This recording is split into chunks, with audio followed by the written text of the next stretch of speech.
Жогорку кеңештин шайлоо босогосу менен күрөө көлөмү кыскарды, мыйзамга кол коюлду. Мамлекет башчынын милдетин аткаруучу Садыр Жапаров президент жана жогорку кеңештин депутаттарын шайлоо жөнүндө конституциялык мыйзамга өзгөртүүлөрдү киргизүү тууралуу мыйзамга кол койду. Бул тууралуу президенттин аппаратынан кабарлашты. Мыйзам 2020-жылдын 22 октябрда жогорку кеңеш тарабынан кабыл алынган.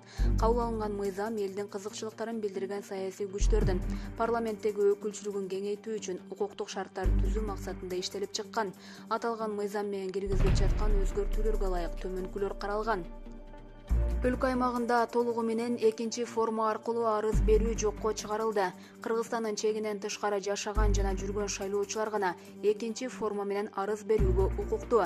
Шайлоо күрөөсү президенттикке талапкерлерге, жогорку кеңештин депутаттыгына талапкерлердин тизмесин көрсөткөн саясий партияларга добуш берүүгө катышкан шайлоочулардын добуштарынын 1%дан кем эмесин алгандарга кайтарылып берилет.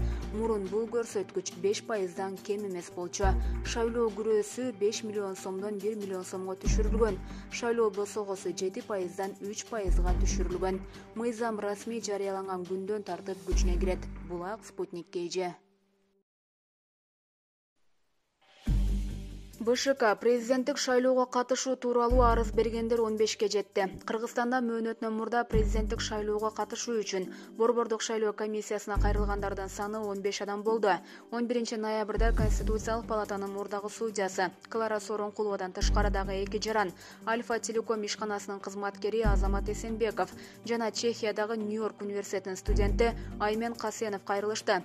Жапаров да алдыдагы президенттик шайлоого катышаарын 26 октябрда жарыялаган.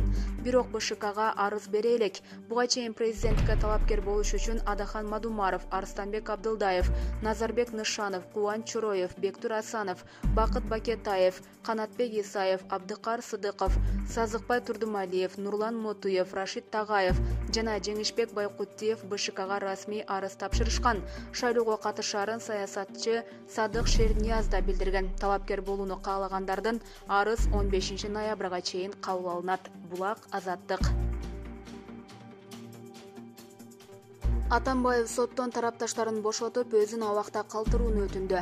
Мурдагы президент Алмазбек Атамбаев соттон аны абакта калтырууну суранды. Бул туурасында анын кеңешчиси Кундуз Жолдубаева Facebook баракчасына жазды.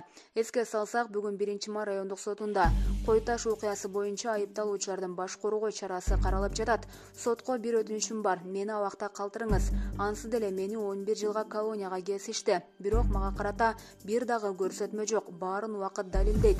Чындык жеңерин билип турам. Үсөнбек Ниязбековду ким өлтүргөнү тастыкталат. Канат Сагынбаев, Фарид Ниязов мени сатып кетпегени үчүн отурат. Мен баарын көтөрөм. Үй камагына чыгарылгандар үй камагында калсын, ал эми камакта отургандар бошотулушу керек деп кайрылган Атамбаев. Булак Спутник KG. Сузакта милиция кызматкери 30 000 сом пара алып жатканда кармалды. Жалал-Абадтагы Сузак районунун ички иштер башкармалыгынын криминалдык милиция бөлүмүнүн кызматкери 30 000 сом пара алып жатканда кармалды. Бул туурасында УКМКнын маалымат кызматынан кабарлашты. Кармалган адам жакын тууганына карата кылмыш ишин токтотуу үчүн арыз ээсинен $1000 талап кылгандыгы аныкталды деп айтылат маалыматта. Сотко чейин көндүрүштүн материалдары кылмыш жаза кодексинин 326-беренеси боюнча кылмыштардын жана жоруктардын бирдиктүү реестрине катталган. Маалымат кызматы кармалган милиция кызматкеринин Жалал-Абад шаарындагы убактылуу кармоочу жайга киргизилгендиги кошумчаланды. Булак Спутник KG. Министрлик Кытай карызы төлөө мөөнөтүн жылдырыш үчүн бир шарт коюп жатат. Кытай тарап Кыргызстанга карыздарды төлөө мөөнөтүн жылдырууга макулдугун берип, ошону менен бирге белгилүү бир шарт койду. Бул тууралуу Финансы министрлигинин мамлекеттик карыздар башкармалыгынын башчысы Руслан Татеков билдирди. Ал бүгүн Спутник Кыргызстандын мультимедиалык маалымат борборунда финансы министри бюджетти болжолдоо жана мамлекеттик карыздарды төлөө жөнүндө аттуу онлайн брифингге катышты. Татековдун айтымында азыркы тапта Кыргызстан Кытай менен сүйлөшүүлөрдү жүргүзүп жатат. Сүйлөшүү процесстери жүрүп жаткандыктан ар бир жагдайын айтпай турайын. ЖМКлар Кытай тарап карыздын мөөнөтүн узартууга макул болгон жок деп жазууда. Бирок андай эмес. Кытай төлөө мөөнөтүн жылдырды, бирок өзүнчө бир шарт койду. Учурда аны талкуулап жатабыз. Сүйлөшүү соңуна чыкса, 2020 жылдын 1 майынан 31 декабрына чейинки төлөө убактысы жылдырылат. Анын суммасы $35 миллион, деди Татеков. Булак Спутник KG.